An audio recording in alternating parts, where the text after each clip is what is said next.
Ang wagas na pag-ibig ay walang katapusang pag-iibigan ng dalawang tao. Ngunit alam naman natin na ang lahat ay may hangganan dahil hindi habang buhay na sa atin ang ating buhay. Ikaw, kapuso, hanggang kailan mo mamahalin ang taong hindi mo na kailanman makakapiling? Dear Papa Dudut, magandang araw po sa inyong lahat at sa mga loyal kabarangay na nakikinig ngayon. Mangyaring itago nyo na lamang po ako sa pangalang Eddie, 67 years old at kasalukuyang nakatira sa Cebu. Nais kong ibahagi ang aking kwento bilang pag-alala sa aking pinakamamahal na asawa at upang ipabatid na rin sa lahat na totoo ang walang hanggang pag-ibig. Bata pa lamang kami noon ni Clara ay matalik na kaming magkaibigan. Bagamat maldita at suplada siya ay naging matalik kaming magkaibigan dahil halos pareho kami ng gusto. Magkasundo nga kami, lalo na kapag inaabot na kami ng gabi sa paglalaro sa ilalim ng puno ng mangga na malapit sa ilog namin at ang mga magulang naman namin ay sabay kaming napapagalitan. Yung tipong para kaming maamong tupa kapag napapagalitan pero kinabukasan ay uulit na naman. May pagkapasaway nga kaming dalawa noon dahil halos lahat na yata ng konsumisyon ay naibigay na namin sa aming mga magulang. Pero alam namin ang limitasyon namin pagdating sa katigasan ng aming ulo. Hanggang sa naging childhood sweetheart namin ang isa't isa. Hindi na nga kami mapaghiwalay noon at lagi kaming magkasama. Bata pa lamang kami noon pero alam ko sa sarili ko na siya na ang gusto kong pakasalan sa paglaki ko. Hindi nga matatawaran ang lalim ng pinagsamahan namin, Papa Dudut. Kaya naman nang tumungtong kami sa aming wastong gulang ay agad akong umakyat ng ligaw sa kanya at hindi kalaunan ay sinagot din niya ako. Kapwa naman payag ang mga magulang namin sa aming relasyon noon dahil bata pa lamang ay kilala na namin ang isa't isa. Ang palagi lamang nilang bilin sa amin noon ay huwag naming pababayaan ang aming pag-aaral at igalang at irespeto ko si Clara bilang babae na siya namang tinupad ko. Napuno ng saya ang pagmamahalan ang buhay namin bilang magkasintahan at pakiramdam ko noon ay ako na ang pinakamaswerteng lalaki sa buong mundo dahil kasama ko ang aking minamahal na si Clara. Pero dahil matanda ako ng 1 taon kay Clara ay nauna akong magkolehiyo.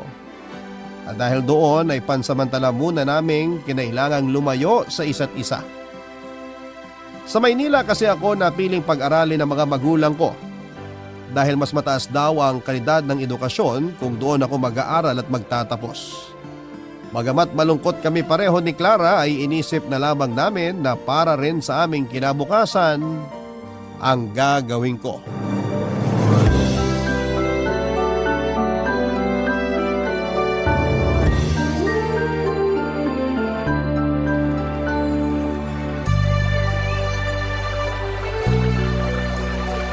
Kailan ba ang luwas mo? Sa Biyernes na, mahal. Malulungkot ka ba? Ano ba namang klaseng tanong yan? Siyempre, ang tagal din nating magkakalayo ah. Kung pwede nga lang na hindi na ako lumuwas eh. Hindi naman pwede. Nakaplano na yan eh. Tsaka yun din naman ang gusto ng mga magulang mo. Alam ko naman. Kaya lang nakakalungkot kasi. Ngayon lang tayo magkakahiwalay ng matagal. Mahal, para sa'yo rin naman to. Kung sa Maynila ka makakapagtapos ng pag-aaral, aba, sigurado akong magiging maganda ang kinabukasan mo. Natin, mahal. Hindi ko to gagawin para lang sa sarili ko, kundi para na rin sa pamilya ko at para sa ating dalawa. Sigurado ka na ba talaga sa akin? Oo naman. Di mo na dapat tinatanong yan. Alam na alam mo naman kung gaano kita kamahal. Alam ko naman yun. Ikaw ba? Di ka pa ba sigurado sa akin? Siyempre sigurado na ako sa'yo. Napakarami na nating pinagsamahan. Kilala na natin ang isa't isa. At wala na tayong maitatago. Kaya alam ko sa sarili ko na ikaw na ang lalaking gusto kong makasama habang buhay. Ganon din naman ako sa'yo. Kaya hayaan mo. At mag-aaral ako ng mabuti at magtatapos para makahanap ako ng magandang trabaho. Pag nagkataon, pwede na kitang pakasalan nun. Maghinay-hinay ka lang. Bata pa tayo, mahaba pang panahon natin. Di rin natin masasabi, mahal. Hiram lang naman natin sa Diyos ang buhay natin. Di natin alam kung kailan niya tayo babawiin. Basta huwag kang ma-pressure ha. Marami pa tayong panahon para pagplanuhan ang kinabukasan natin. Ayokong pumasok tayo sa isang bagay na hindi natin napaghahandaan. Hayaan mo. At tatandaan ko yung sinabi mo. Mag-aaral din ako ng mabuti dito para sabay nating bubuuin ang mga pangarap natin para sa kinabukasan. Natutuwa akong marinig yan mula sa'yo. Basta ipangako mo na hindi ka titingin sa ibang lalaki habang wala ako ha. Pangako ko sa'yo, hindi ako titingin sa ibang babae. Imposible yan, mahal. May mga mata tayo pareho. Ang ipangako dapat natin sa isa't isa ay kahit na gaano karami pang magagandang babae at makikisig na lalaki ang makita natin, mananatili pa rin ang pagmamahal natin sa isa't isa. Pangako yan, mahal. Di bale. At palagi kitang susulatan para naman hindi tayo masyado mangulila sa isa't isa. Maigi pa nga. Basta wag mo kong aalalahanin dito ha. Pagtuunan mo ng pansin ang pag-aaral mo. Basta wag mong kalimutan na sumulat sa akin pabalik ha. Para alam ko mga nangyayari sa inyo rito. Makakaasa ka, pangako. Basta mag-iingat ka palagi doon ha. Huwag kang magpapalipas ng gutom. Kailangan mong kumain palagi para may laman yung utak mo. Oo naman. Sa pagtatapos natin nakasalalay ang kinabukasan natin. Ilarawan mo sa liham kung anong itsura ng Maynila ha. Alam mo namang pangarap ko makapunta ron. Pero magastos kasi ang lumuwas. Hayaan mo't pag nakapagtrabaho na ako, ipapasyal kita sa Maynila. Libutin natin hanggat gusto mo. Ay, gusto ko yan. Pero wag mong pababayaan ang sarili mo doon. Kung may problema, sumulat ka kagad sa akin ha. Oo mahal. Mag-iingat ako palagi. Pakakasalan pa kita eh. Papadudot ng magkasundo nga kami ni Clara ay lumuwas ako ng Maynila.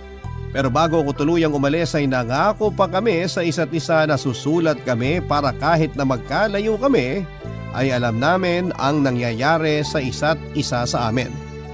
Lalo na para hindi namin maramdaman na magkalayo kami.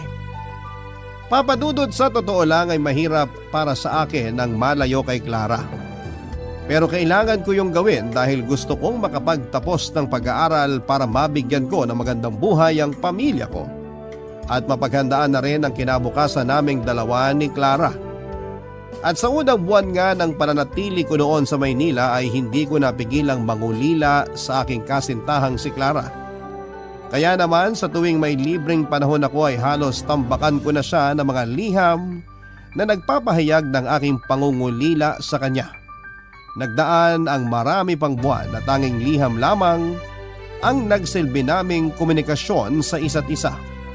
Makalipas nga ang 4 na taon, ay ganon ang naging sitwasyon namin pero kahit kailan ay hindi nabawasan ang pagmamahal namin sa isa't isa.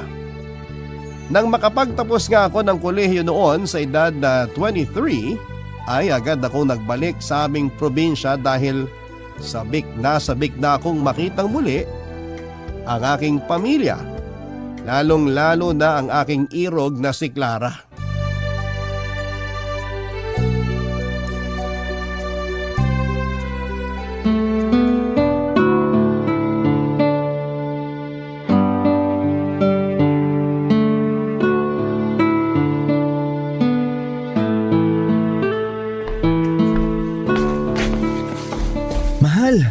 Eddie! Nasabik ako ng husto na makita ka uli. Ako rin. Bakit hindi ka man lang nagpaabiso na uuwi ka pala? Sana nasalubong kita sa labas. Hindi rin naman naabot sa oras ang liham ko sa'yo. Isa pa, gusto kitang sorpresahin. Nasurpresa mo nga ako. Kumusta ka naman? Inaalagaan mo ba ang sarili mo? Parang pumayat ka. Nahihirapan lang ako makatulog sa gabi. Bakit? Anong problema? Nagpatingin ka na ba sa doktor? Wala naman to. Kapag nabawi ko na yung tulog ko, sigurado babalik din dati kong sigla. Sigurado ka, mahal? Nag-aalala ako sa'yo. Baka mamaya pinababayaan mo ng sarili mo. Huwag ka mag-alala. Hindi ko pinababayaan ang sarili ko. Ay, siya nga pala. Kumusta naman ang balikbayan? Lalo kayatang kumisig dun ah. Binobola mo naman ako. Nagsasabi lang ako ng totoo. Baka nga mamaya may iba ka nang nagugustuhan dun eh. Malabong mangyari yan, mahal. Alam mo namang ikaw lang ang para sa akin. Di ko akalain na pagdududahan mo pa ako. Dapat yata, pakasalan na kita ngayon eh. Oh, may problema ba, mahal? Bigla ka na tahimik. Wala. Siguro, ipagpaliban na muna natin ang pagpapakasal. Bata pa naman tayo eh. Hindi natin kailangan magmadali. Akala ko ba nagkasundo na tayo na magpapakasal? Umaatras ka ba? Hindi naman sa ganon. Gustong-gusto kong magpakasal sa'yo. Pero isipin mo mahal, wala pa tayong sapat na ipon para magpakasal. Tsaka na siguro, pagpareho na tayong handa sa papasukin natin, ha? Naiintindihan ko. Pasensya na kung minamadali kita. Wala yun. Alam ko naman na gustong-gusto mo na akong pakasalan eh. Ayaw na kasi kitang pakawalan. Baka makahanap ka pa ng iba eh. Sira ka talaga. Hinding-hindi kita ipagpapalit sa kahit na sino. Ay, maiba ko. Nasaan pala mga magulang mo? Nasa bukid ang Itay. Si Inay naman nasa butika. Butika? Bakit? Sino may sakit? May nagpasuyo sa kanya na bumili ng gamot. Ganun ba? May pasalubong ako sa kanila eh. Talaga? Anong pasalubong yan? Mga gamit sa bahay. Maganda pero mura kaya nabili ko. Naku, matutuwa ang inay niyan. Meron din akong pasalubong para sa'yo. Para sa akin? Oo! Makakalimutan ba naman kita? Eto, Ano naman ang laman ng maliit na kahong ito? buksan mo. Napakagandang rosaryo naman ito, mahal. Nabili ko yan sa simbahan ng Quiapo sa Maynila. Ikaw agad na naalala ko na makita ko rosaryong yan. Maraming salamat.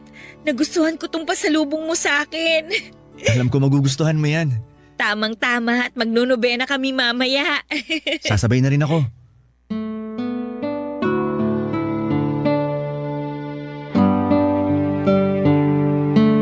Nakakatuwa na nagustuhan ni Clara ang simpleng regalo ko sa kanya at kinagabihan nga ay nag-novena kami. Sa 2 buwan nga ng pananatili ko sa aming probinsya ay sinulit namin ni Clara at binawi ang mga panahong hindi kami magkasama.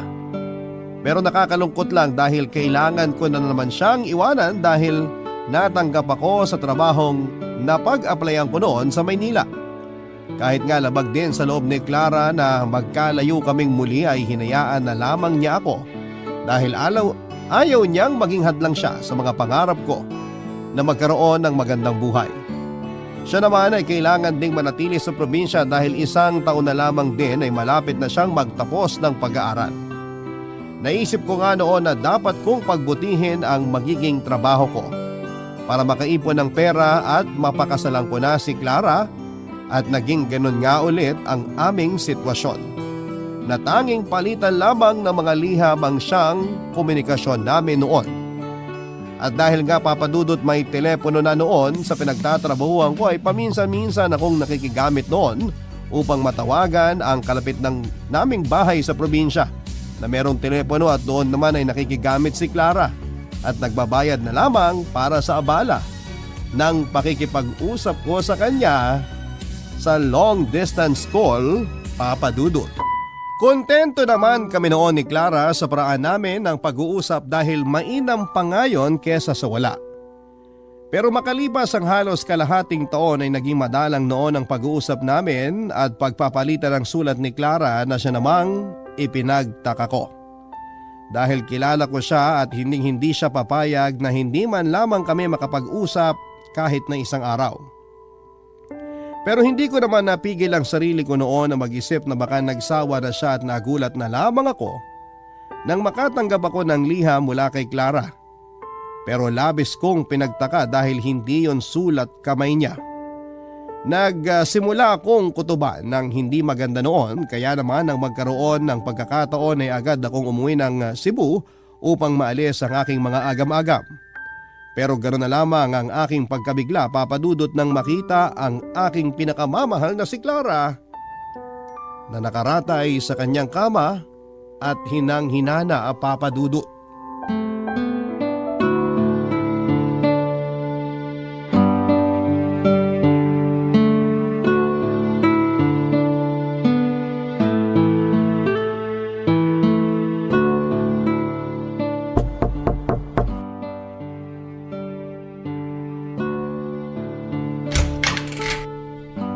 Eddie, iho!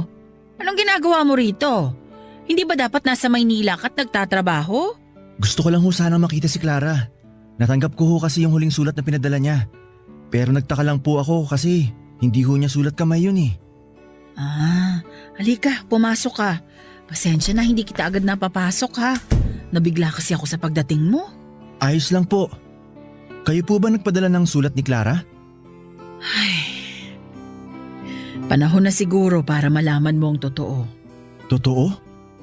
Ano pong totoo? Ipapaliwanag ko kapag nasa kwarto na tayo ni Clara. Halika, sumunod ka sa akin. Salamat po.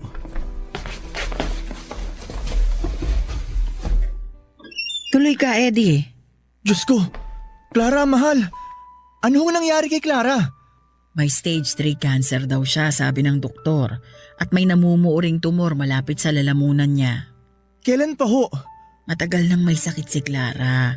Pero ayaw niyang ipasabi sa'yo dahil ayaw niyang mag-alala ka sa kanya habang nasa Maynila ka. At baka raw mapano ka. Pero karapatan ko na malaman ang mga nangyayari sa kanya. Katulad na lang ho nito. May sakit pala siya pero wala akong kaalam-alam. Sinunod ko lang ang gusto ni Clara. Madadaan pa naman ho yata sa gamutan to, tama? Ipagamot ho natin si Clara.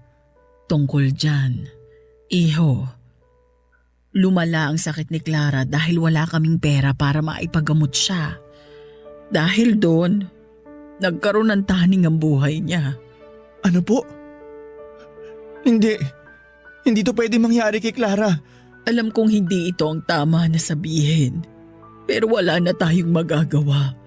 Hindi na talaga nila kayang gamutin si Clara. Paano pong di na siya kayang gamutin? Sinubukan na ba nila? Hindi pa ho natin nasusubukan kaya wag sana kayo magsalita ng tapos. Di doktor na ang nagsabi na walang gamot sa sakit na kanser ni Clara. At hindi na rin nila maagapan dahil malala na ito. Diyos lang ho maaaring magpasya kung kailan niya babawiin ang buhay ni Clara. Kaya kailangan nating subukan ng ipagamot siya. Tutulong ho ako sa pagpapagamot sa kanya. O sige, sabihin na nating may pambayad ka sa pagpapagamot sa kanya. Pero anong kasiguruhan na magagamot nga nila ang anak ko? Gayong sila na mismong nagsabi na hindi na magagamot pa si Clara. Baka ho may ibang paraan. Huwag niyo naman ho sanang sukuan na lang basta si Clara. Sukuan? Eddie, higit kanino man ako ang labis na nahihirapan na makitang ganyan ang anak ko. Anak ko yan eh. Ako ang nag-alaga at nag-aruga sa kanya. Kaya huwag mong sasabihin sa akin na basta ko na lang sinusukuan ang anak ko. Pasensya na ho. Nabigla lang ho ako. Nay, Clara anak, anong gusto mo? May masakit ba sa'yo? wala ho. Parang naririnig ko po si Eddie. Mahal ko, andito nga ako. Iwan ko na muna kayo para makapag-usap kayong dalawa. Sige Eddie, ikaw nang bahala kay Clara ha? Eddie, anong ginagawa mo dito? Nasa Maynila ka, di ba? Umuwi ako kasi hindi magandang kutob ko sa huling sulat na pinadala mo. Hindi ganun ang sulat kamay mo eh. Naisip kong baka may problema at pagdating ko rito, meron nga talaga. Matagal ka na palang may sakit. Bakit di mo sinabi sa akin? Di sana naagapan natin. Ayokong mag-alala ka sa akin. Anong klaseng dahilan naman yan, mahal? Hindi pwedeng hindi ako mag-alala sa'yo. Nobya kita at mahal na mahal kita. Hindi ko gustong masira ang atensyon mo sa pag-aaral. Clara naman. Oo, importante ang pag-aaral ko. Pero mas importante sa akin ang kalagayan mo. Sana sinabi mo agad sa akin to. Ayokong ako ang maging balakid para maabot mo ang mga pangarap mo at magkaroon ng magandang bukas. Gusto mo bang makonsensya ako dahil ako ang naging dahilan ng pagkasira ng pag-aaral mo? Hindi naman sa ganon, mahal. Dadalhin ko hanggang mamatay ako kung sakaling hindi ka nakapagtapos at pag nagkataon hindi mo natupad ang pangarap mo. Nahihirapan na ako, Eddie. Huwag mo na sanang dagdagan pa yun.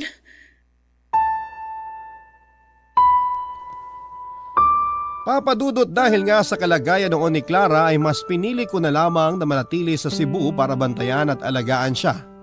Stage 3 na ang cancer niya at paus na siyang magsalita dahil sa tumor niya sa kanyang lalamunan. At sa tuwing pinagmamasdan ko siya noon ay hindi ko maiwasang maitanong kung bakit yon nangyari sa kanya. Gayong napakabuti naman niyang tao. Napakahirap para sa akin na nakikita kong ganon ang kalagayan niya at wala man lang ako magawa upang alisin ang paghihirap niya. Ang tanging pinangahawakan ko na nga lamang noon ng mga oras na yon na nakakausap ko ng maayos si Clara. Madalas kasi kapag pinipilit nitong magsalita ay nahihirapan ito dahil sa bukol na ayon sa mga doktor ay isang malignant tumor at idagdag pa nga na nangihina na siya dahil sa stage 3 cancer nito.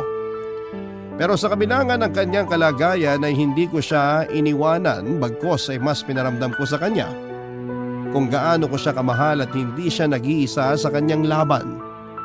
Nais kong ipabatid sa kanya na kahit na anong mangyari ay hindi ko siya iiwanan.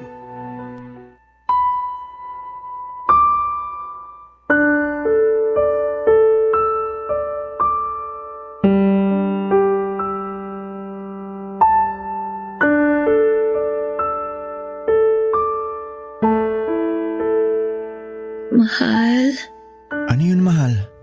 hindi ka pa ba napapagod sa pag-aalaga sa akin? Siyempre hindi. Bakit naman ako mapapagod?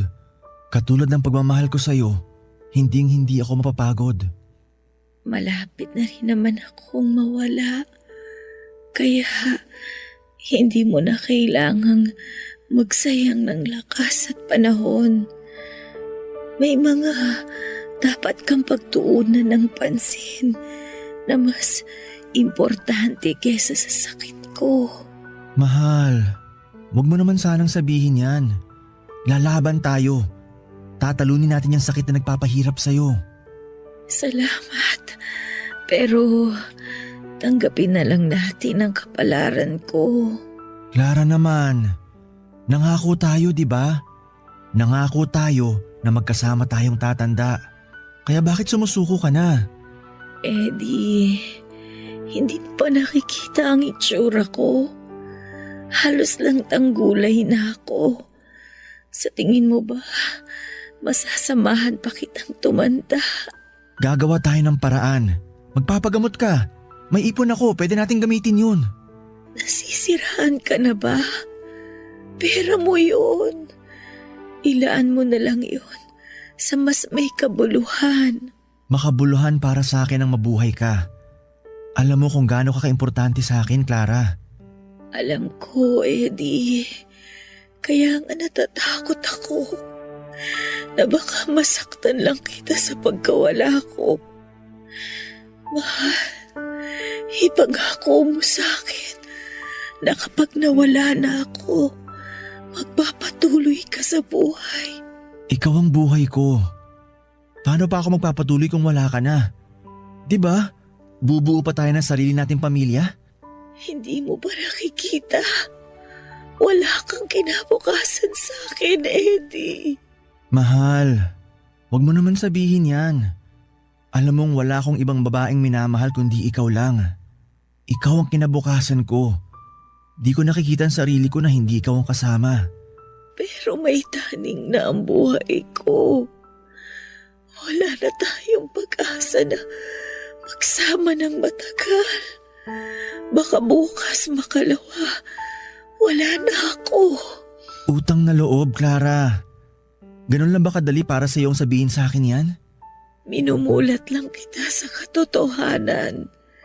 Hindi ko hawak ang oras at buhay ko. Baka nga mamaya lang malagutan na ako ng hininga. Mahal naman. Asan yung Clara na positibo at matindi ang pananalig sa Diyos? Bakit parang pinanghihinaan ka ng loob? Pagod na kasi ako, mahal. Hirap na ako. Mahal, nandito lang ako. Hindi kita pababayaan. Hindi kita iiwan.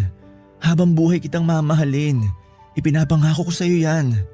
Hindi, mahal. Ayokong alisin sa'yo yung karapatan mong magmahal ulit. Kahit mawala na ako, huwag mong isara ang puso mo sa bagong pag-ibig na darating sa'yo. Wala na akong ibang mamahalin kundi ikaw lang. Kaya pakiusap lang. Huwag mo naman ako ipagtabuyan ng ganito. Hindi kita pinagtatabuyan. Pero ito ang realidad natin. Hindi na tayo pwedeng magsama ng matagal. Kasi napakaiksi na lang ng oras ko.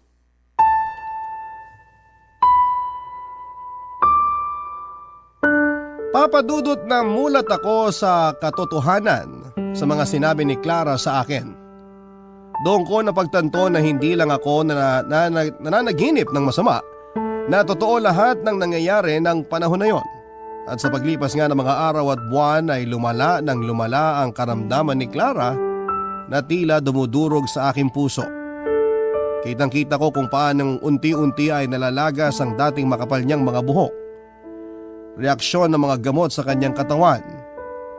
Sa totoo lang, Papadudot, ay hindi ko siya kayang tignan ng mga oras na yon dahil ipinamumuka sa akin ng tadhana na wala na akong magagawa para alisin sa ganong sitwasyon ng aking minamahal.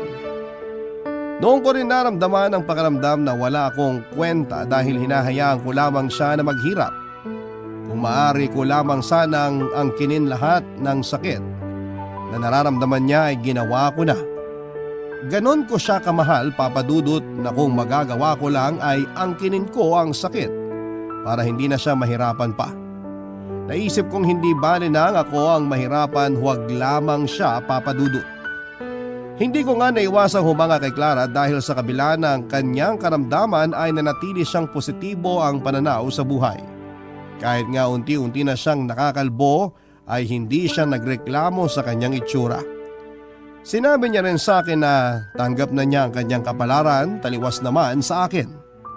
Hindi ko naiwasang questionin ang nasa itaas dahil sa pagsubok na ibinigay niya kay Clara. Pakiramdam ko ay hindi siya makatarungan dahil sa dinami-rami ng masasamang tao sa mundo ay napakabuting tao pa na tulad ni Clara ang naging biktima ng ganong sitwasyon. Isipin ko pa lamang na mawawala ng pinakamamahal ko sa akin ay para na akong pinapatay.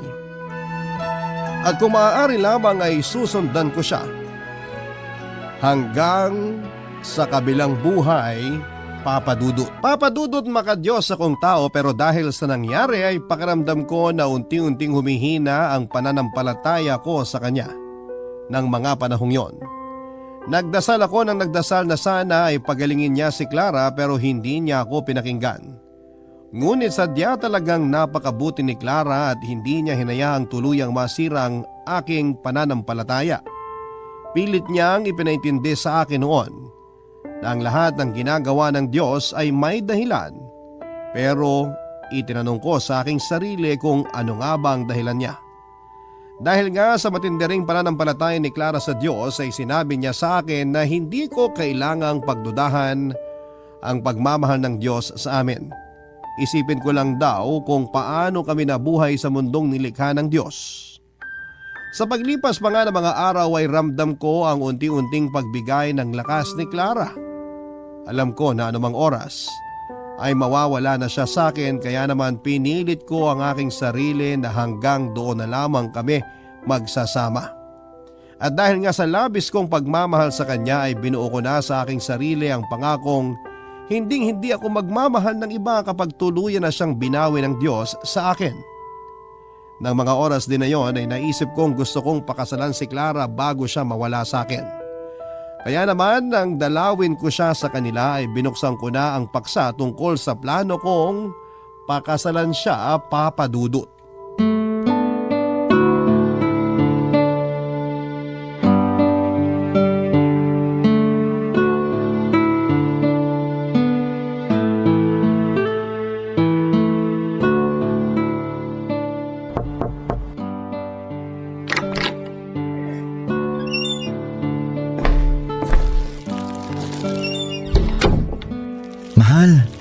Kamusta ka na? May pasulubong ako sa'yo. Nag-abala ka na naman. Ano ka ba? Alam mo namang basta ikaw, hindi ka abahala sa akin. Ano ba yung dala mo para sa akin? Eto, hilaw na mangga. Kinuha ko dun sa paborito nating tambayan. Sabi mo nung nakaraan gusto mong kumain ito, di ba? Oo nga. May mga bunga na pala doon. Oo, meron na kaya nakakuha ko ron. Ano bang gusto mong sausawan? Asin o alamang? Asin. Sige, sandali lang. Ipagbabalat kita. Siya nga pala, mahal. Buo na ang desisyon ko. Desisyon? Na alin? Na pakasalan ka. Napag-usapan na natin to, di ba? Walang kasal na magaganap. Hindi kita itatali sa naghihingalong katawan na to. Naghihingalo o hindi, Clara, ikaw lang ang babaeng gusto kong pakasalan. Ano pa bang silbi ng pagpapakasal natin kung iiwanan lang din kita? Mahal, hanggat nandito ka sa puso ko, mananatili kang buhay para sa akin. Tinatakasan mo ang realidad. Sa tingin mo ba, matatahimik ako kung malalaman kong pinipilit mo akong buhayin sa mundo mo kahit napatay na ako? Ikaw nga, mahal, buhay ka pa pero pinapatay mo na sarili mo. Gusto ko talagang makasal tayo. Isa pa, pangarap mong ikasal ka, di ba? Gusto kong maging masaya ka bago ka tuluyang kunin sa amin. Gusto kong iparamdam sa'yo kung gaano kita kamahal. Eddie, ramdam ko kung gaano mo ko kamahal at nagpapasalamat ako dahil kahit ganito na ako, mahal na mahal mo pa rin ako. Pagdudahan mo na lahat. Huwag lang ang pagmamahal ko sa'yo. Dahil kahit anong mangyari, hindi ito mababawasan. Kaya pakiusap, pumayag ka na sanang makasal tayo. Sige, pumapayag na ako. Talaga? Maraming salamat, mahal. At dahil dyan, kailangan may singsing. Eto, isuot mo to.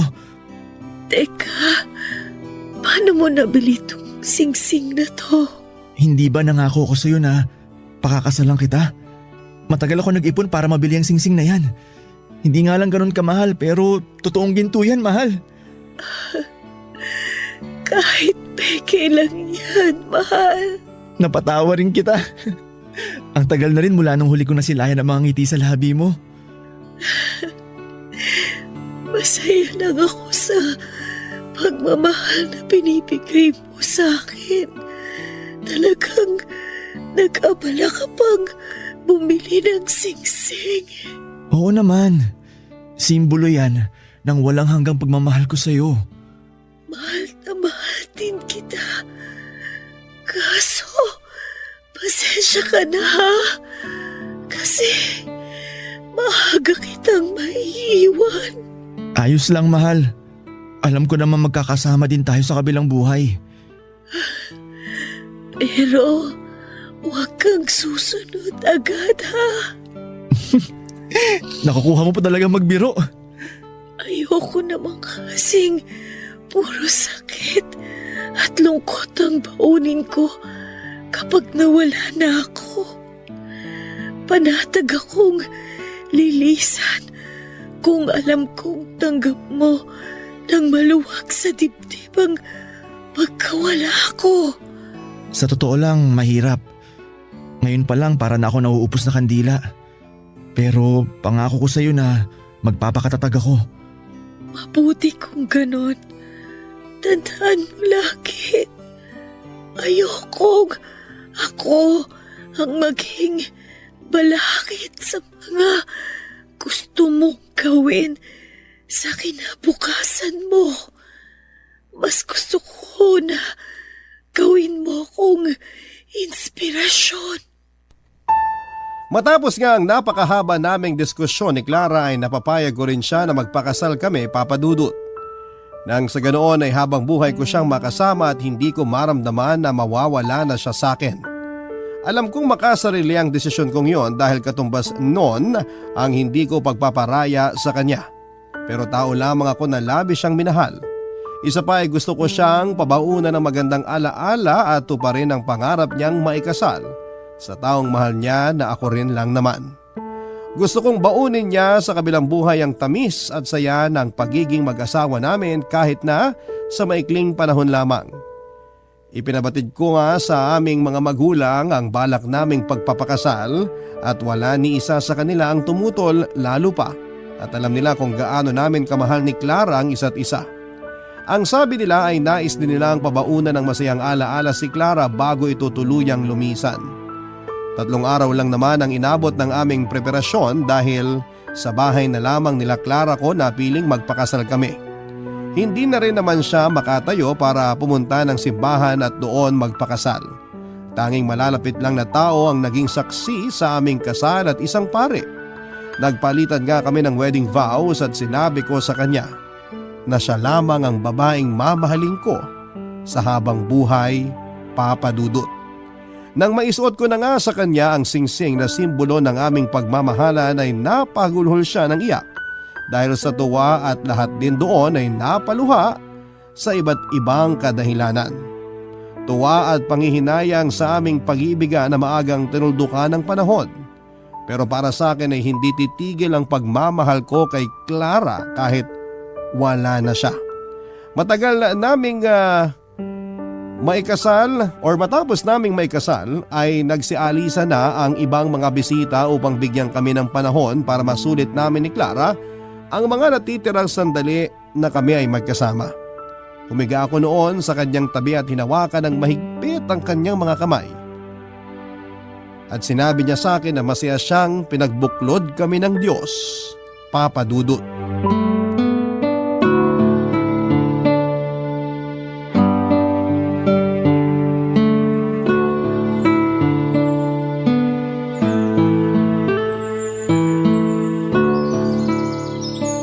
Mahal, Ano yun, mahal?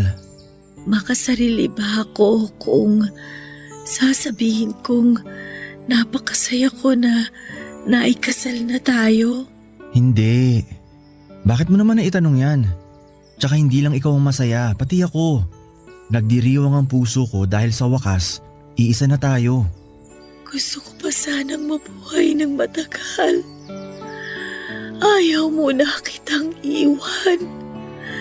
Pero anong laban ko sa Diyos kung gusto na niyang bawiin ang buhay na ipinahiram niya sa akin? Ang magagawa na lang natin, sulitin ang bawat sandali na nandito ka pa. Susulitin natin ang natitirang oras natin na magkasama. Napakaswerte ko dahil nakatagpo ako ng katulad mo. Maswerte din naman ako dahil ikaw ang babaeng nilaan niya para sa akin. Kahit na ilang oras pa lang tayong kasal, matindi ang pasasalamat ko na pinag-isang dibdib niya tayo. Walang katumbas na sayang naramdaman ko nung pumayag ka magpakasal sa akin. Nung una, ayoko talaga. Kasi, pakiramdam ko, bibigyan lang kita ng walang hanggang pasakit at kalungkutan. Inisip ko na kapag nagpakasal ka sa akin, habang buhay mong dadalhin ang sakit ng pagkawala ko. Hindi naman malabo mangyari yun pero magtiwala ka sa akin. Kahit masakit, tatanggapin ko. Oo, may parte sa akin na ayaw kong pakawalan.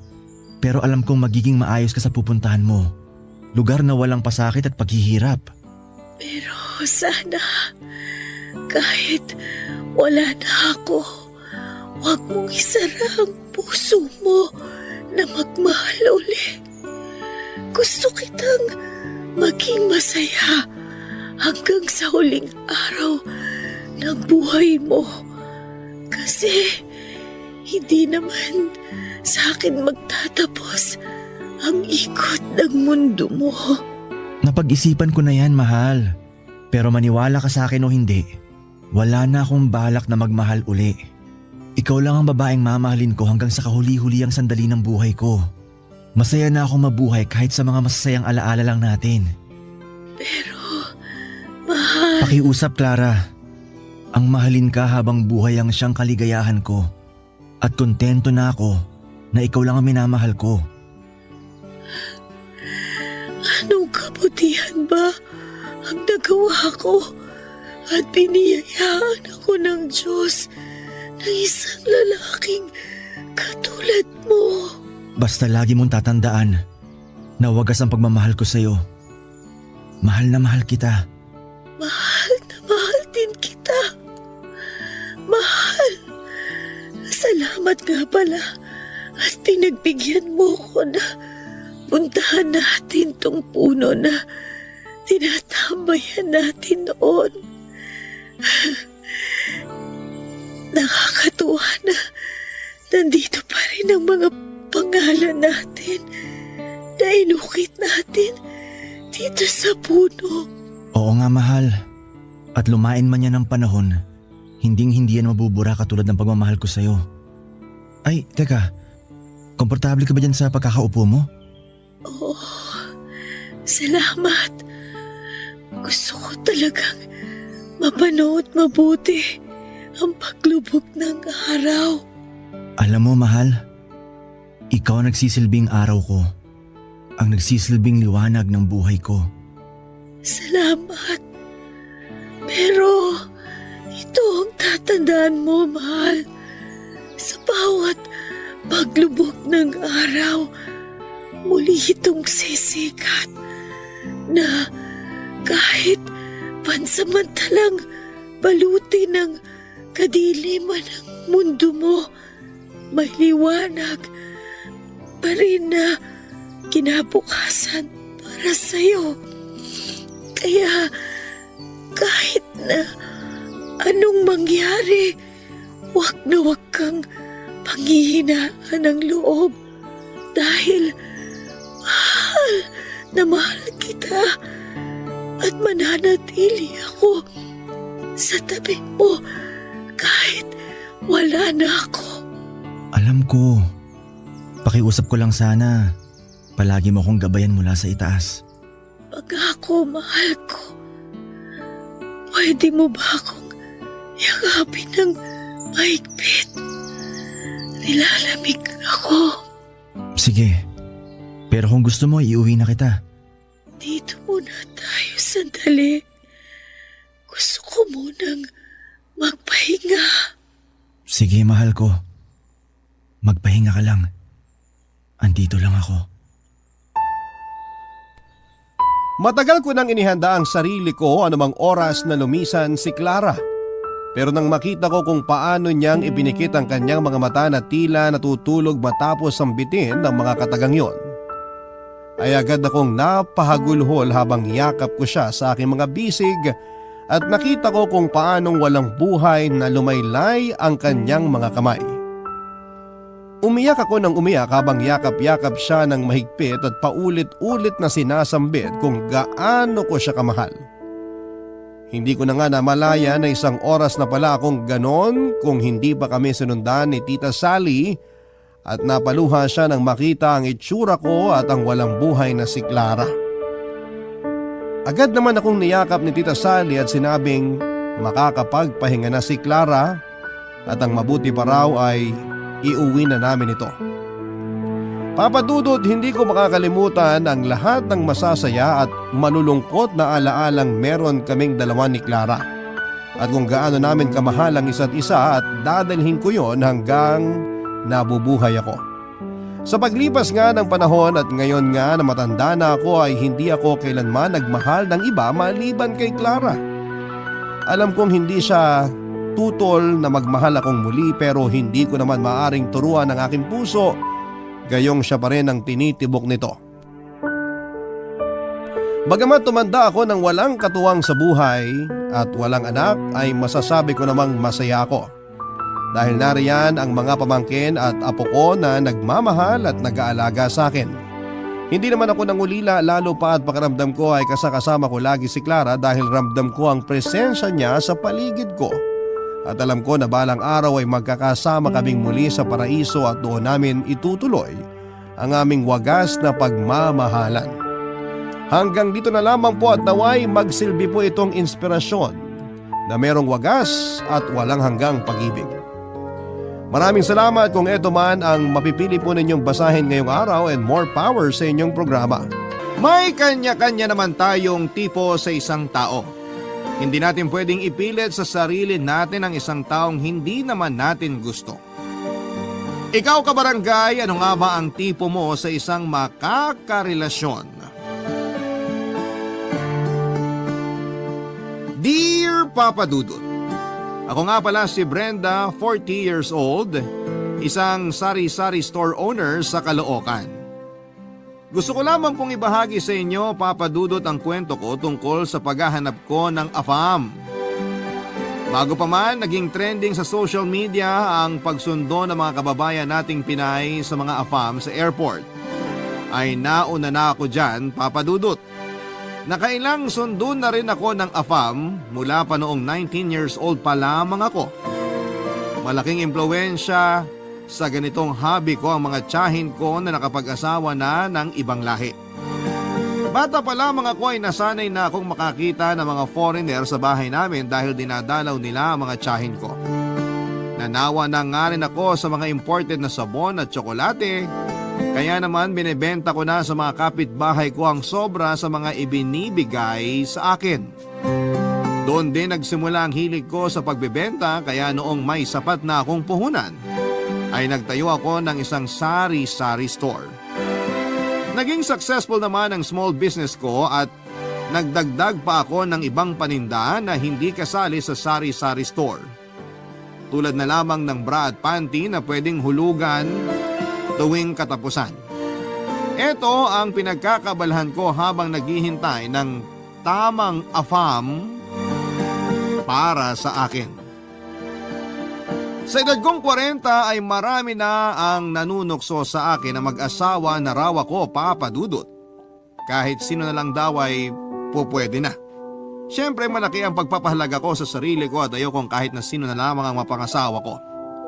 Choosy pa rin ako kahit sabihin pa ng iba na lagpas na ako sa edad sa kalendaryo. Hindi ako nagpapa-apekto, pero minsan kapag hindi nagwo-workout ang relasyon ko sa mga AFAM, nakakaramdam din ako ng kalungkutan. Minsan naiisip ko na ring magsettle sa kahit na sino na lamang para lang may maging katuwang ako sa buhay. Kaya lang, Papa Dudut, sa tuwing naiisip ko kung gaano nakalayo ang nararating ko sa paghahanap ng the one, muli na naman akong magkakaroon ng pag-asa na nasa sulok lamang ang forever ko. Kahit na anong klaseng panunokso pa ng ibang tao ay hindi ako magpapatinag. Isa na nga sa mga madalas na manukso sa akin ay ang mapang-asar na kapitbahay kong si Buknoy, Papa Dudut. Kaklase ko siya nung elementary at kahit na hindi ko maamin ay naging kaibigan ko na rin siya sa pagdaan ng mga panahon, Papa Dudut.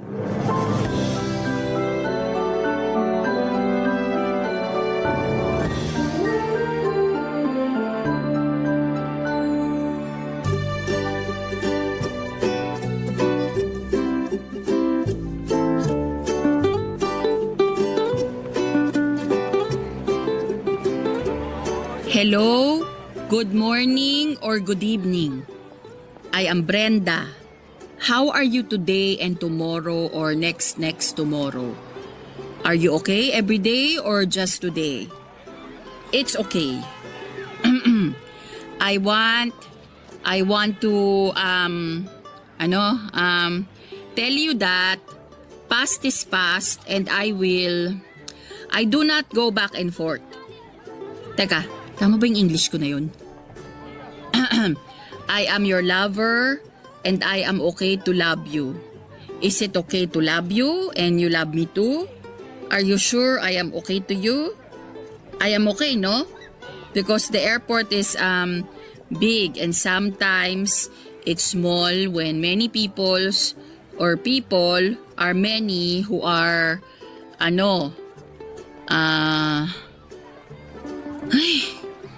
wag na nga lang ako magbanggit tungkol sa airport. Mapapahaba lang yung English ko eh. Hindi ko kayang mag-explain. You know. Uy, Brenda, Ano ka ba naman, Buknoy? kinakausap mo na naman ang sarili mo sa harapan ng estante ng mga toyo mo. Nang beses ko bang sasabihin sa'yo na huwag mo akong gugulatin ha? Ano naman bang kailangan mo? Ang sungit mo ah. Yan na ba ang nagagawa ng English sa'yo? Para sabihin ko sa'yo, importante na matuto tayong magsalita ng English. Sa'yo lang siguro importante. Kasi hayok ka sa AFAM. Okay na ako sa Tagalog. Sariling atin kasi ang tinatangkilik ko. Ano bang kailangan mo? Dalian mo, marami pa kasi akong gagawin. Alam mo kung ako sa'yo, sa harapan ka ng mga betchin mag-practice ng English. Baka sakaling maituwid yung dila mo. Di na ako natutuwa. Joke lang, ikaw naman. Pabili ako ng isang balot ng mani at 3 yosi. Kala ko ba titigil ka na sa Yossi? Sana, pero na-stress ako sa English mo eh. Talagang... Joke lang. Para sa tatay ko to. Yung mani, sa akin. Ay, pabili na nga rin ng isang pack ng napkin, yung may pakpak. Sino ngayon sa atin na nakaka-stress ang English? Napkin kasi yan. Anong alam ko dyan? Eh bakit ka bumibili kung wala kang alam sa napkin? Para sa pamangkin ko yan. Tuwing katapusan kasi yung dalaw niya, kaya bibilan ko na. Lagi kasing nakakalimutan nun na bumili. Tingnan mo na. Maayos ka naman palang tao eh. Maayos naman talaga ako ah. Eh bakit sa akin ang gaspang mo? Siguro kasi nung past life ko, ginamit mo akong liha. Di na talaga ako makakuha ng maayos na sagot sa'yo, no? Ayusin mo rin kasi yung tanong mo. O sige, may tanong ako. Sagutin mo na maayos ha. Basta bigyan mo ako ng discount sa binili ko sa'yo. Hindi pwede. Eh di don't. Ano ba yun? Magsusundo kasi ako ng AFAM sa airport bukas. Ano bang mas bagay sa akin na isuot? Red o green na bestida? Para ka namang makiki-Christmas party sa airport dyan sa mga napili mong kulay. Black o white na bestida? Yung magugustuhan ng AFAM ko? Wala. O anong kulay yung masasuggest mo? Wala nga. Paanong wala? Wala kang isusuot na damit. Mas gusto yun ng mga lalaki. Ay, wala ka talagang kwentang kausap. Tinalikuran ko si Buknoy at hindi na siya pinagbentahan pa, Papa Dudut. Tinawag niya ako habang pilit na tinatago ang pagkaaliw sa pag-walkout ko. Ganun na lagi ang routine naming dalawa sa tuwing mahuhuli niya akong nag-iensayong magsalita ng English ay aasarin pa niya ako. Magwo-walk out ako at kinabukasan ay okay naman kaming dalawa. Mabuting tao naman kasi si Buknoy, sadyang mapang-asar lamang siya, lalo na sa pangarap kong magkaroon ng asawang AFAM. Mabilis din ang radar niya kapag hindi nagtatagumpay ang plano kong makasal sa isang AFAM. Wala na nga ata ako halos maitatago kay Buknoy. Basang-basa na niya ako sa lahat ng bagay. Malaking bagay din kasi na magkababata kami at kaharap lang ng store ko ang bahay nila. Kaya ang hirap itago sa kanya mga nangyayari sa buhay ko. Bukod pa roon ay madaldal naman talaga ako sa mga ganap ko sa buhay ko kaya wala akong maitatagong lihim sa kahit na sino. Hindi rin lihim sa kanya ang dahilan kung bakit AFAM ang gusto ko. Kahit na hindi niya gusto ang ideyang maghabol ako sa ibang lahi, wala rin naman siyang magagawa pa. Dinaan na lamang niya sa pang-aasar lahat para kahit papaano'y gumaan ang pakiramdam ko sa tuwing hindi nagwo-workout ang mga relasyon ko sa mga foreigner na nakikilala ko. Hindi nga nakakatuwa na nakarami na ako ng AFAM pero wala ni isa roon ang naging successful. May mga na-in love naman sa akin pero walang plano mag-commit at nasaktan ako doon. Gusto ko ng commitment at syempre pinakagusto ko yung isasama niya ako paalis ng Pilipinas. Pangarap ko talagang manirahan sa ibang bansa at doon na bumuo ng pamilya. Mahirap ang buhay sa Pilipinas at mahirap lalo dahil may mga taong handa kang hilahin pa ibaba. Huwag ka lang magtagumpay sa mga pangarap mo. Kaya kesa ituon ko ang atensyon ko sa mga taong walang bilib sa akin, ay nag-focus na lamang ako sa mga goal ko. Ang makakilala ng AFAM na pakakasalan ako at makakasama kong bumuo ng pamilya at pangarap sa ibang bansa.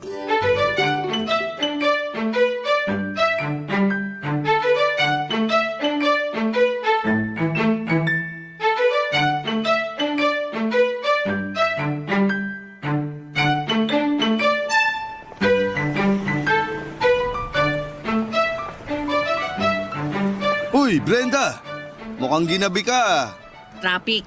Buong araw kang wala. Ang daming padaan-daan dyan kanina sa tindahan mo. Sayang yung benta. Bakit? Responsibilidad ko ba lahat ng mamimili rito sa barangay natin? Ako lang ba yung may sari-sari store? Ako lang ba? Uy, sinabi ko lang naman. Ang sungit naman. Siguro parating na ang dalaw mo, no? May stock ka pa ba ng napkin sa tindahan? Pwede kong ibigay sa iyo yung natira ng pamangkin ko. May 3 pa siguro yun. Tapos 2 panty liner. Kung mga asar ka lang, pwede bang bukas na lang? Wala ako sa mood makipagbalyahan sa'yo. Ay, teka. Di ba ngayon mo kinita yung afam mo? Buknoy, Asan siya? Hindi ba kayo nagmotel? bakit naman mo talaga ang iniisip mo, ha? Eh kasi dun din naman ang punta niyan. Manunundo sa airport, kakain sa resto. Tapos ayun, diretso na ng motel. Walang resto, walang motel. Oh, asan siya? Ipakilala mo naman sa akin. Akong kikilatis para di ka lukohin. Wala kang kikilatisin. Kasi hindi naman niya ako sinipot. Hindi na tuloy pumunta ng Pinas? Natuloy siyang pumunta rito sa Pinas. Pero hindi siya nakipagkita sa akin. Bakit? Nalate ako dumating eh. Pinaayos ko pa kasi tong takong ng sandals ko. Tapos nung dumating ako sa airport, sabi niya wala na raw siya ron. Saan naman nagpunta? Alam ba niya pasikot-sikot dito sa Metro Manila? May nakilala raw siyang OFW na dalaga. Habang hinihintay niya ako, sakto namang tumabi yung OFW sa kanya. Nagkakwentuhan sila tapos Nagkasulutan na. nag-click daw sila agad ng OFW na yon. Tapos inaya siya nung hitad na yun na magstay sa bahay niya. Pumayag naman tong afam ko. Condolence ha? Ilang linggo na naman ako magluluksa nito. Ay! Kainis kasi tong sandals ko. Talagang nasira pa kung kailan makakaharap ko na yung Prince Charming ko. Eh baka kasi sign na yan. Sign na ano? Na bumili na ako ng bagong sandals? Sign na hindi siya para sa'yo. Para siya sa akin. Sadyang ahas lang yung nakatabi niyang OFW. Brenda, kung talagang interesado sa'yo yung afam na yun, kahit gaano nakaigpit yung pagkakapulupot sa kanya nung ahas na OFW na yun, ikaw pa rin ang pipiliin niya. Eh asan ba siya ngayon? Oo na. Makakahanap ka rin ng iba dyan. Marami pang isdang afam sa karagatan. Makakabingwit ka rin ng sayo. Dami ngang isdang afam, pero mukhang ayaw namang magpabingwit sa akin. Baka mali ka lang ng paraan ng pamimingwit. Baka nga. Ay. O siya, uuwi na ako. Maaga pa akong lalabas bukas para mag-grocery ng ibibenta sa store. Sige, ingat. Ay, Brenda, Ano yun? may tagus ka. Ha? Seryoso ba? Di mo ba alam na dadatnan ka? Wala ka bang kalendaryo? Irregular ako eh. Ano ba naman to? Puro kamalasan na lang ang nangyayari. Umuwi ka na para makapagpalit ng damit. Ngayon ka pa talaga nagsuot ng puti. Alam ko bang dadatnan ako ngayon?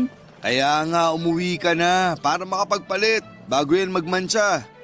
Buknoy, Bakit? baka pwedeng hiramin ko muna yung napkin ng pamangkin mo. Wala ka bang napkin sa tindahan mo? Ikaw uubos lang kahapon eh. O sige na, dalian mo nang umuwi. Ako nang bahala sa napkin mo.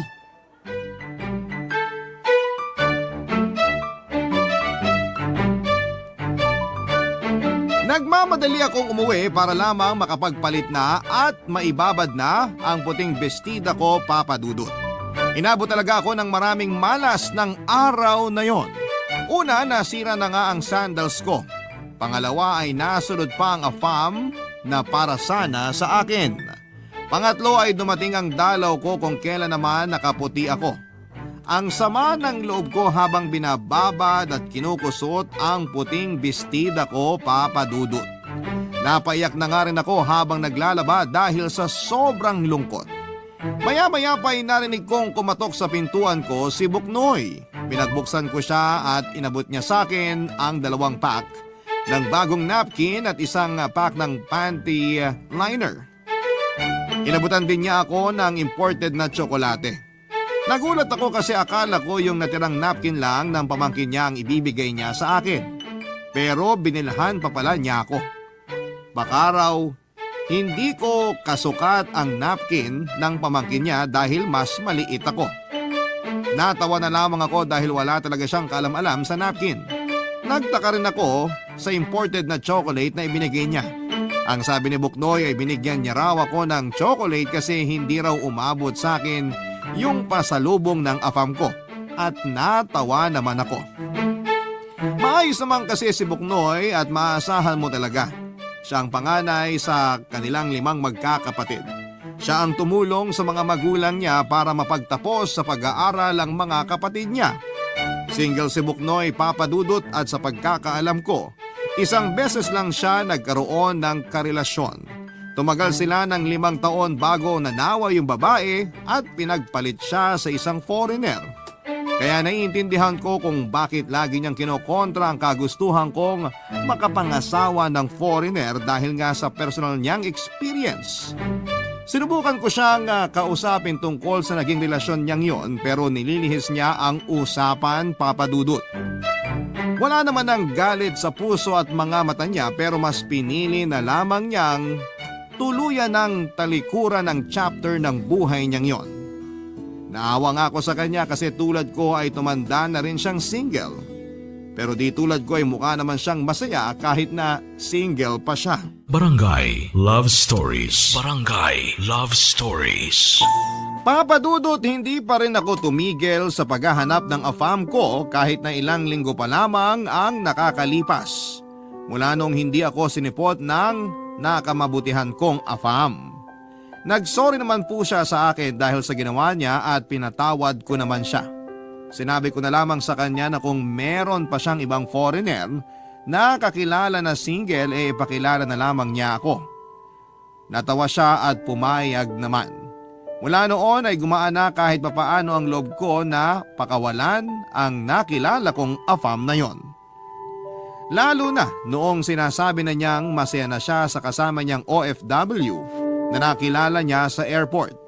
Baka nga sila ang para sa isa't isa at naging instrument lamang ako para magkakilala sila.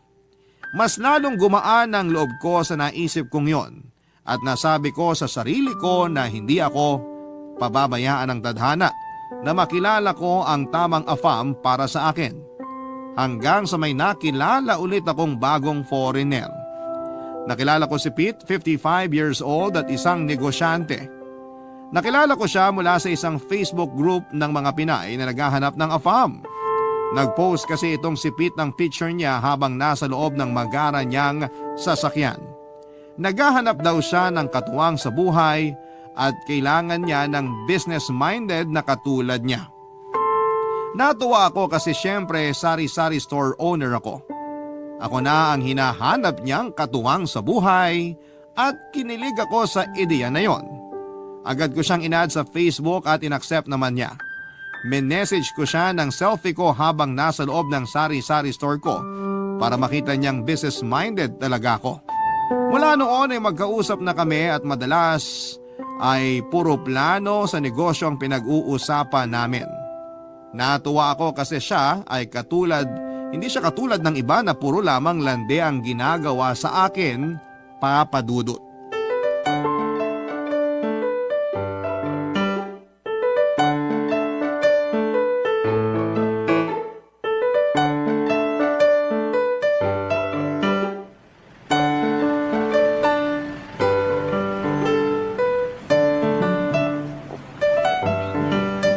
May Facebook group ang mga Pinay na naghahanap ng AFAM?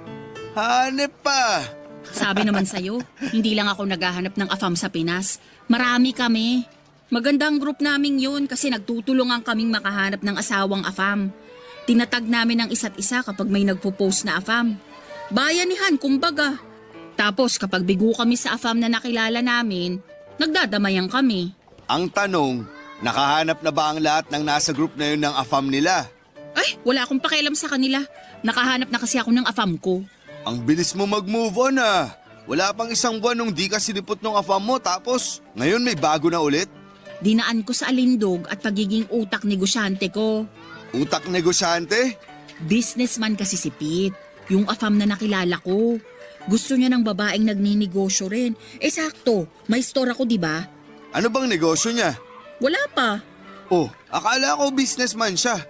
Paano siya naging businessman kung wala naman siyang business? Kasi ang pagiging business person ay nasa pag-iisip lang yan. Mindset ba? Okay ka lang ba? Okay na ako kay Pete. Alam kong may pangarap siya sa buhay at doon ako kakapit. Okay, sabi mo eh.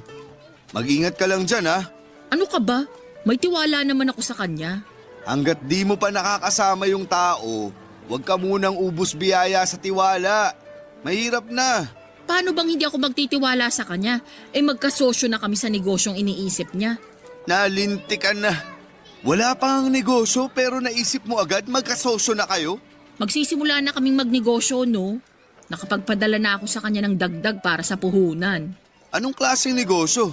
Pag-iisipan pa lang kung ano. Pero ang importante, meron na kaming puhunan. Seryoso bang nagpadala ka sa kanya? Alam nga namang hindi, magkasosyo na nga kami, di ba? Ang labo mo namang kausap. Bakit ka nagtiwala agad na magpadala sa kanya? Kasi mahal ko siya. Okay, hindi ko pa siya mahal. Pero papunta na rin dun. Kailan mo siya susunduin sa airport? Wala pang plano. Busy pa raw siya sa pag-iisip ng gagawin niyang negosyo namin. Ano bang nakakatawa ha? Bahala ka na sa buhay mo. Dalaga ka na. Nireregla ka na nga ng di mo alam eh. Umalis ka na nga. Kung di ka magiging supportive sa love life ko, huwag mo na akong kausapin. Supportive ako sa'yo. Pero sa mga ginagawa mo sa buhay mo, ang hirap mong suportahan. Promeno ka. Masakit ha? Ang sinasabi ko lang... Ganyan ka na ba kagalit sa mga foreigner dahil sa ginawa sa'yo ng ex mo? Oh, saan naman galing yan? Totoo naman, di ba? Kaya lagi mong kinukontra yung paghahabol ko sa mga AFAM. Kasi may galit ka sa mga foreigner. At sa akin mo yun nilalabas. Kinokontra lang kita kapag alam kong wala ka ng preno sa paghahabol sa mga afam mo. Kung maayos yung mga hinabol mo, bakit mag-isa ka pa rin? Bakit nasa Pinas ka pa rin? Hindi ko sinagot ang mga sinabi ni Boknoy, Papa Dudut. Alam kong dihado ako sa mga sinabi niya dahil totoo namang mali ang mga hinabol ko, Papa Dudut. Gusto ko nang umiyak ng mga panahong yon pero nagawa kong pigilan ang sarili ko para naman hindi ako magmukhang masyadong talunan. Hindi na rin hinintay pa ni Boknoy na makasagot ako. Tinalikuran na lamang niya ako at saka nagmadaling lumayo sa akin, Papa Dudut. Napansin kong nainis na rin siya sa katangahan ko. At hindi ko naman siya masisisi. Pero gusto ko lang namang magmahal ng AFAM. Ano bang masama roon? Nung nakalayo na si Boknoy ay saka naman ako napaiyak. Hindi dahil nasaktan ako sa mga sinabi niya, kundi dahil naniwala ako sa bawat salita niya. Pagkatapos noon ay minessage ko si Pete para magpasuporta sa kanya dahil nalulungkot ako. Inaya ko siyang mag-video call pero tinanggihan niya ako. Ilang beses na akong tinanggihan ni Pete na mag-video call. Panay lamang kami chat at voice call. Lagi niyang sinasabi na nahihiya raw siya sa itsura niya at minsan daw kasi ay may pimples siya. Naniwala naman ako. O sinadya kong maniwala kahit may konting pagdududa na. Hindi na nagpakita ulit si Boknoy sa store ko, Papa Dudut. Ako naman ay nagpatuloy sa pakikipag-usap kay Pete. Ang dami na naming pinag-usapang mga plano. Kahit na hindi ko maintindihan ang mga sinasabi niya ay oo na lamang ako ng oo dahil may tiwala ako sa kanya. Nakailang beses na rin akong nagpadala sa kanya para sa puhunan na negosyo na sinasabi niya. Kahit na noong kasagsagan noon ay wala pa rin akong balita sa mangyayari. Pikit mata pa rin akong nagtiwala sa kanya dahil gusto ko na siya. Mas nangibabaw sa akin ang kagustuhan kong maging asawa siya kesa ang makasama siya sa kahit na anong negosyo. Pero kung negosyo ang magiging dahilan para makita niya ang halaga ko ay tutulungan ko siya roon para lamang makita niya ako ang karapat dapat para sa kanya. Hindi ko na lamang inalintana, Papa Dudut, ang mga ipinapadala ko sa kanyang pera. Hanggang isang araw ay hindi na lamang siya nagparamdam pa. Nagulat na lamang ako na nakablock na pala ako sa kanya sa lahat ng social media accounts niya. Nagsimula lang ang lahat ng yon nang ilang beses ko siyang tinanong kung kailan kami pwedeng magkita. Sa pag-block niya sa akin ay nakuha ko na ang sagot, Papa Dudut.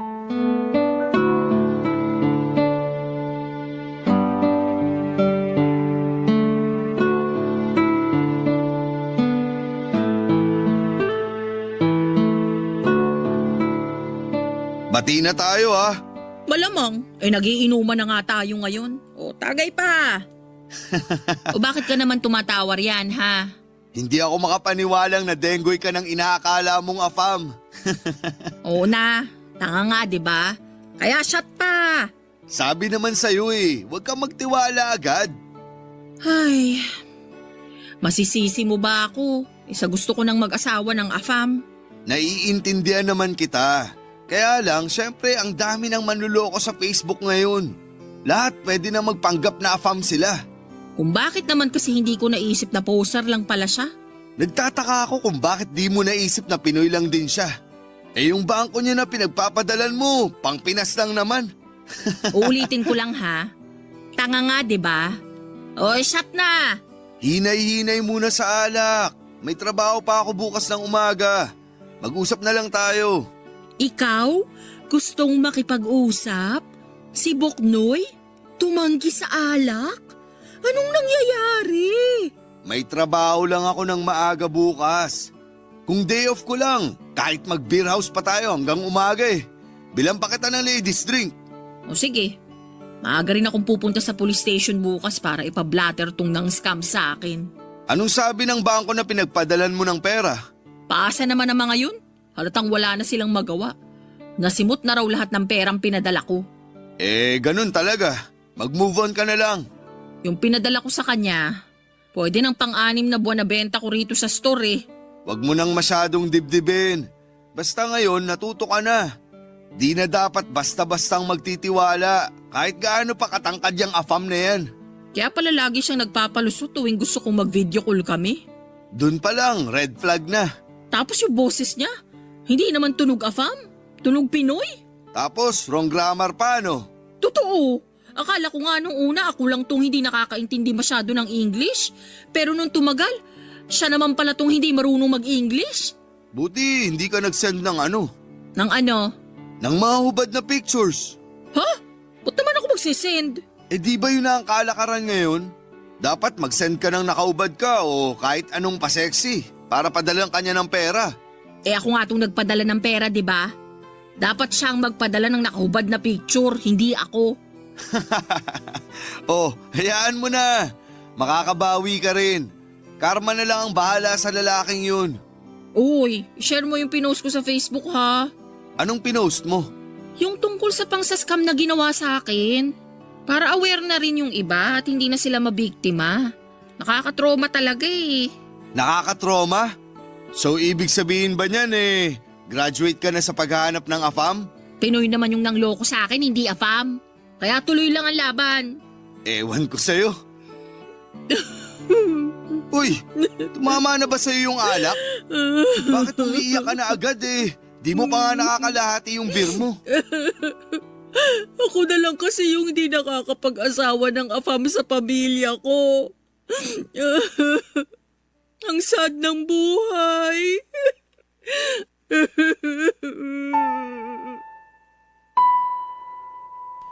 Napakwento na naman tuloy ako kay Buknoy sa dahilan ko kung bakit afam ang hanap ko. Nakinig naman siya kahit narinig na niya ang ibang kwento ko noon. Hinayaan niya lamang akong umiyak, Papa Dudut, habang inuulit ko ang mga kwento ko sa kanya. Hindi niya ako hinusgahan at hinayaan na lamang niya na sabihin ko ang lahat ng nararamdaman ko. Kahit papaano'y gumaan ang loob ko sa pananahimik at pakikinig ni Buknoy. Nakwento ko sa kanya kung gaano ako nainggit sa mga tiyahin ko noong bata pa lamang ako. Hindi sila lumaking mayaman pero yumaman sila mula noong nakapangasawa ng mga afam. Nakabili sila ng mga magagandang damit, sapatos, alahas at nakapunta sa mga lugar na sa pelikula lamang na pang Hollywood ko nakikita. Ang gaganda pa ng mga naging anak nila na pwedeng irampa at gawing artista. Gusto ko kasing magkaroon ng anak na maganda na pwedeng ipasok sa showbiz para pagkakitaan. Kaya nga nangako ako sa sarili ko na gagawa ako ng sariling paraan para maging ganon ang buhay ko. Gusto ko rin ng afam na seseryosohin ako dahil yung tiyahin ko noon ay hindi sila sineryoso ng mga Pinoy na nakarelasyon nila. Kaya ang ending sa afam ang bagsak nila at doon sila totoong naging masaya. Alam kong sa AFAM talaga ako magiging masaya, Papa Dudut. Pagkatapos kong umiyak kay Buknoy ay saka naman niya ako inasar.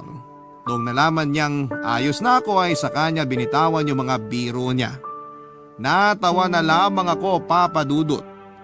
Kung normal na araw siguro niya ako inasar, nang ganon ay baka nasapo ko na siya. Pero dahil nakatulong siya para maproseso ko ang nararamdaman ko ay hinayaan ko na lamang siyang asarin ako. Malaki po ang naitulong niya para maintindihan ko na hindi naman sa akin ang kulang. Mali lang talaga ang mga napipili kong AFAM. Pero hindi ibig sabihin noon ay wala na akong makikilalang para sa akin. Darating din yon, yun na lamang ang iniisip ko para hindi na gaanong kasakit ang isiping wala pa rin akong happy ending. Barangay Love Stories. Barangay Love Stories. Papa Dudut, hindi ko pa rin tinanggal ang pag-asa sa puso ko na balang araw ay makakatagpo din ako ng AFAM na mamahalin ako. Pero nagpahinga muna ako sa paghahabol. Kinailangan ko munang bumawi mula sa pagkakaubos ng ipon ko dahil sa nang scam sa akin, Papa Dudut. Nagdoble kayod ako para makaipon ulit. Nagbenta na rin ako ng yema, halo-halo, barbecue at mga makeup at naging mabenta naman lahat ng yon. Kaya kahit papaano'y naibsan yung lungkot ko mula sa mga nangyaring hindi maganda sa akin noong nakaraan. Nag-leave na rin muna ako sa Facebook group ng mga Pinay na naghahanap ng AFAM para makapag-concentrate ako sa mga negosyo ko.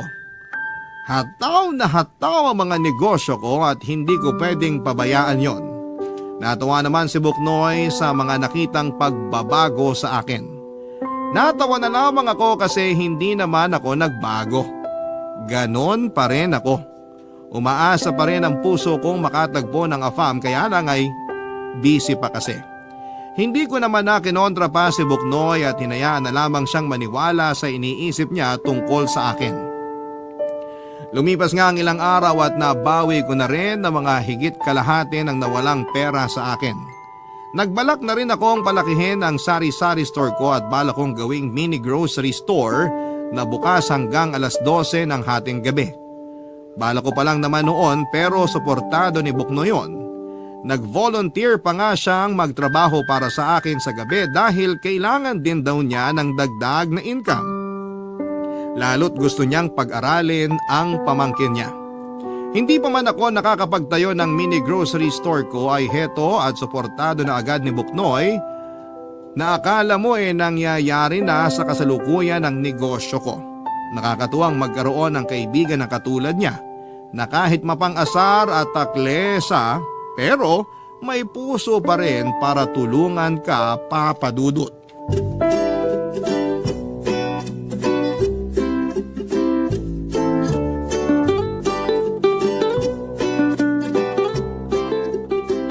Brenda, good news! Pera ba yan? Hindi. Eh di hindi yan good news. Kahit sabihin ko sa'yong may nakilala na akong AFAM, Mahilig ka na rin sa AFAM? Manunundo ka na rin ba sa airport? AFAM para sa'yo. Ah, Oh, mukhang di ka naman interesado. eh baka mas-scam na naman ako niyan eh. Hindi to scam. Kliyente siya sa opisina namin. May kaya sa buhay. Luigi ang pangalan at may sariling negosyo sa Canada. Andito lang sa Pinas para maghanap ng asawa. Lo, eh di sumali siya kamo rin sa Facebook group ko. Imported na palay na nga tong lumalapit. Ayaw mo pang isaing? Paano ko isasaing palay pa? Tukain ko muna. Tukain mo na ngayon. Bakit mo ba ako pinipilit sa AFAM na yan? Kasi nakausap ko siya. At bilang isang lalaki, alam kong seryoso na siyang maghanap ng mapapangasawa. At ako agad ang naisip mong ipaasawa sa kanya? Naawa kasi ako sa'yo nung na-scam ka. Saka gusto kong makatulong dun sa pangarap mong makapangasawa ng AFAM. Para di ka na tinutokso tuwing family reunion nyo. Asawahin mo tong si Luigi. Ayos ba talaga yan? Ipupusta ko yung nanay ko kung palyado to. Ibibigay ko talaga sa'yo si nanay. Kahit wag mo nang ibalik, ayos lang. Patingin ang picture. Saka ibigay mo sa akin yung ibang detalye sa kanya. Teka, nagpicture kami sa cellphone ko eh. Hanapin ko lang. Oh, ito na. Tingnan mo. Patingin nga kung palaban. Ay, gwapo. Thank you. Hindi ikaw, si Luigi. Okay lang din na sabihin mong gwapo ako. Bilang ako ang kupido niyong dalawa, di ba? Oo na. Oo na gwapo ako o oo na kasi payag ka nang kilalanin si Luigi. What? Marunong ka nang gumamit ng tamang English words ha? Ilang afam ba naman ang dumaan sa akin eh? So anong meron sa kanya? Byudo na siya. Kailan lang namatay yung asawa niya? Baka naman wala pang 40 days ha, baka multuhin ako. Paano kang mumultuhin? Nasa Canada yun. Walang pang-commute yung kaluluwa ng asawa ni Luigi. Palaasa rin yun sa piso sale. Nakakainis to. Hindi na lang seryosohin yung tanong ko. Matagal nang byudo si Luigi. May 7 years na ata sa pagkakatanda ko. First love niya yun. Hindi na siya nagkaroon ng ibang GF buong buhay niya. Yun lang. First love? Nung labang ko dyan. Malay mo, ikaw naman ang maging last love niya. Mas matimbang yun, di ba? Paano kung di niya ako magustuhan? Baka mataas ang standards. Type ka nga agad eh. Pinakita ko picture mo sa Facebook tapos gusto na agad niyang makilala ka. Ganda ka, girl. Kailan daw niyang gustong magkita kami? So payag ka na. May magagawa pa ba ako? Eh sinabihan niya na akong maganda. Wala naman siyang sinabing maganda ka. Sinabi lang niya type ka niya. Panira ka talaga, no? O basta, sasabihin ko na sa kanya na i-add ka na sa Facebook para makapag-usap na kayo ha. Di ako peperahan yan, ha? Baka nga ikaw pa tong mang-scam sa kanya eh. Pasalamat ka, may ipapakilala kang afam sa akin. Kung hindi, sinaing ko na yung tenga mo.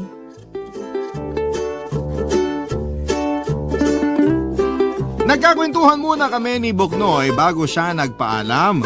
Nagkwento rin siya sa mga napansin niyang katangian ni Luigi at aminin kong nagkaroon ako kaagad ng interes kay Luigi base sa mga nasabi ni Buknoy.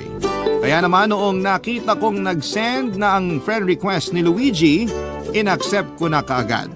Minessage niya ako at formal na pinakilala ang sarili niya. Nagkasundo kami kaagad at natatawa siya sa mga sinabi ko. Natuwa raw siya sa akin at first time niya ulit ngumiti ng ganon. Kinilig naman ang puso ko dahil may afam nang naka-appreciate sa akin.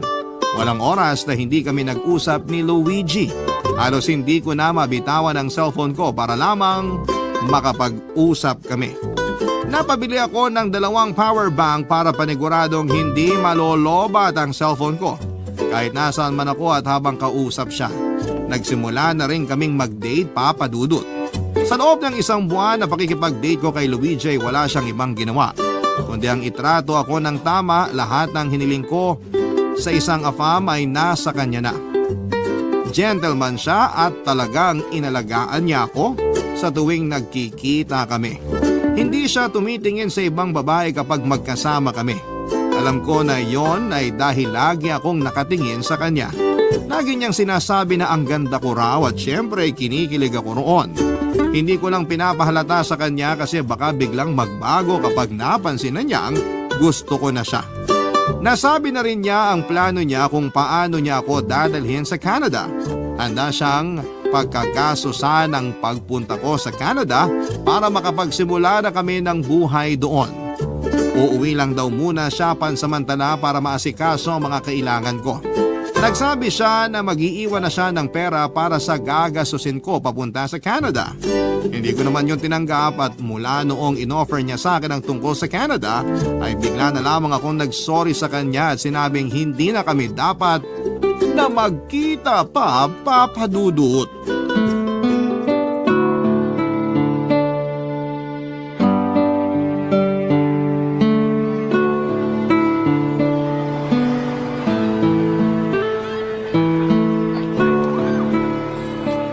Uy, nakabalik ka na? Ha? Di ba may date kayo ni Luigi? Sabi niya mag-overnight daw kayo sa Tagaytay. Ano nangyari? Ah, yon. Wala naman. Paanong wala? Akala ko ba okay na kayo? 1 buwan na kayo nag-aarutan ah. Eh sa wala talaga eh. Ganun talaga, tanggapin na lang. Huwag mong sabihing nakipaghiwalay siya sa'yo. Siya pa talaga ang may ganang makipaghiwalay ang ganda mo na nga. Akong nakipaghiwalay. Ikaw pa talaga tong may ganang makipaghiwalay? Ang gwapo na nga niya. Gusto niya akong dalhin sa Canada para magpakasal na kami doon. Oh, di ba yun naman ang pangarap mo? Nasa harapan mo na, bakit di mo pa tinuka? Di ko rin alam eh. Basta ang alam ko, nung sinabi niyang kukunin niya na ako papunta sa Canada, nalungkot ako. Anong nakakalungkot sa Canada? Kung ako lang yan, baka ngayon pa lang nag-empake na ako. Kahit next month pa ang flight ko. Ewan ko nga rin. Parang hindi ako masaya na pupunta ng Canada. Siguro kasi nalungkot ako na iiwan ko tong store ko. Iiwan ko yung pangarap kong magkaroon ng malaking grocery store. Mga ganun. May kaya si Luigi. Pwede siyang magpatayo ng grocery store para sa'yo sa Canada. Sa mas gusto kong magbenta ng mga desashay na shampoo at toothpaste dito sa Pinas eh. Bakit ba? Hayaan mo na yun. Nanghihinayang lang kasi ako. Bakit naman ikaw tong nanghihinayang? Ikaw ba tong niligawan? Ikaw ba tong inofera na pumunta ng Canada? Nag-effort kaya ako para sa inyong dalawa. Lalo na sa'yo. Anong effort naman ang ginawa mo para sa akin, Aber? Todo benta ako sa'yo pagkaharap siya. Kaya nga agad-agad gusto na niyang ipakilala kita sa kanya eh. Alam ko na yan. Nasabi nga niya sa akin. Nasabi niya? Lagi niyang sinasabi sa akin kung paano mo ko binibida sa kanya. Ang sinabi ko lang naman, hindi siya lugi sa'yo kasi quality ka. Kung makapagsabi ka naman ng quality dyan, akala mo inahing manok ako na nangingitlog ng ginto? Seryoso nga. Sinabi ko sa kanya na marunong ka sa mga gawaing bahay.